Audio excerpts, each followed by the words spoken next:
Hi there, it's Cheryl Cran with this weekly video, and I just got back from working last week with Halifax and this week with a group in Yellowknife. And a couple things that became evident in these group dynamics, and these were smaller groups, so groups of workshop facilitation around change leadership, future of work, and the components that goes within all those things we talk about with future of work and what the changes are needed to get to the future of work. And one of the opportunities that I think we need to revisit, which I first actually did a video about 10 years ago on this very topic, was reverse mentoring. And what does it mean to successfully reverse mentor? Well, organizations like Microsoft and Disney and others have been doing reverse mentoring with great success now for over a decade. And what reverse mentoring is it's actually where traditionally how it's set up is millennials mentoring up towards the Zoomers and the traditionalists on how to leverage technology. That's one model of reverse mentoring. There's other models though. You can have a model where you want to leverage the millennials mindset on human approach. How do we deliver customer journey experience? How do we deliver employee experience? So in an essence, reverse mentoring is when somebody younger with fresh perspective mentors somebody who's been in the organization longer and has had a lot of experience. And there's benefits of the cross-mentoring relationship. Ideally, what happens is that it's set up so that it's a continuous relationship. So it's really important that you match personalities. So if you have a highly analytical millennial, great to match them up with a highly analytical Zoomer or traditionalist, because then you'll have that instant rapport of how they communicate similarly. From there, you want to set up some sort of structure where they maybe meet face-to-face once a month, if possible, and if not face-to-face, video conference, FaceTime, Zoom, whatever your video conference tools are.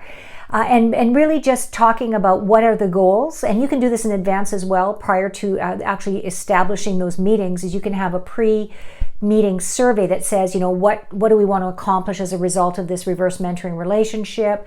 The person being mentored will want to identify his or her goals around what do they want to learn more about, what are they hoping to innovate, what would they like to get that perspective from that millennial on. That would be helpful to sort of guide the reverse mentoring curriculum, if you will. And then from there, once you've met either face-to-face or virtually, you want to then set up regular touch points of how you're going to connect. So let's say a millennial is mentoring me on how to better use social media, for example. And in that mentorship relationship, I would have a list of goals that I'm looking for to enhance my experience with that. That millennial would see those goals, think about it, and that session that we would have for that first meeting would be about identifying how we're going to reach those goals, and there'd be some action items associated with those goals. Then when we part ways, I, as the person being mentored, am going to apply what I've learned. I can email, text, real-time message my mentor at any time with, you know, giving respect to response times and all those factors, because everybody's got their regular work that they're doing in addition to the mentor relationship. And then we want to touch base throughout, you know, the following, you know, from that first set point meeting. We want to touch base on what did I learn, how can I do this better, and move on from there. With reverse mentoring, there's always cross benefits because, of course, the person being mentored is as much of a teacher as the person mentoring to the mentee. So there's this cross benefit. And I think oftentimes it's good to identify both goals on both sides. Like, what are the mentor's goals? What are the mentee's goals? What are they looking to accomplish? Here's what I do know for sure. Organizations that have any kind of mentoring program have more success, have higher innovation rates, have higher collaboration rates. Why? Well, because mentoring is a sort of a coaching / teaching relationship, which is based on mutual respect. And so it's highly successful, and it actually creates more out-of-the-box ideas.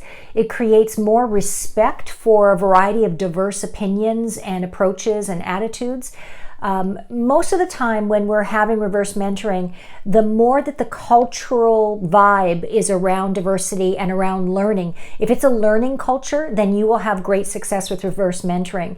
If your culture is one of traditional sort of top-down autocratic leadership, it is going to be a struggle because a lot of the mentality of the leaders will be, I don't have anything to learn from anyone other than my executive peers, or I don't have anything to learn other than from my boss. Might be some thinking that happens in a traditional top-down organization. What we want to do to be future of work ready is we want to shift that on its head. We actually want to create a culture where we're learning from everyone, and we're actually able to take ideas that we would never have thought of and using those to leverage innovation opportunities and to increase our ability to collaborate. So a key future of work strategy is reverse mentoring. At NextMapping, we've helped many organizations set up a reverse mentoring plan. We've helped them to structure it so that it's of high success. There's many ways to measure the success of reverse mentoring. You can do sort of anecdotal feedback from, pre-mentor relationship and then during and post. You can have real performance metrics related to sales, technology uptake, collaboration. So there's a lot of ways to measure its effectiveness. But I will tell you, in our experience with the clients we've worked with, the very obvious opportunities as a result of successful reverse mentoring is we hear anecdotally innovation increases, there's greater teamwork, there's greater respect of the diversity of mindsets and approaches within the team, and there's more of a cross-generational idea sharing that happens in organizations that truly embrace reverse mentoring. So lots to think about. Please, as always, submit your comments below. Send us an email if you want us to talk to you about how you can set this up, and check out all of our articles at nextmapping.com. Take care. Enjoy the week.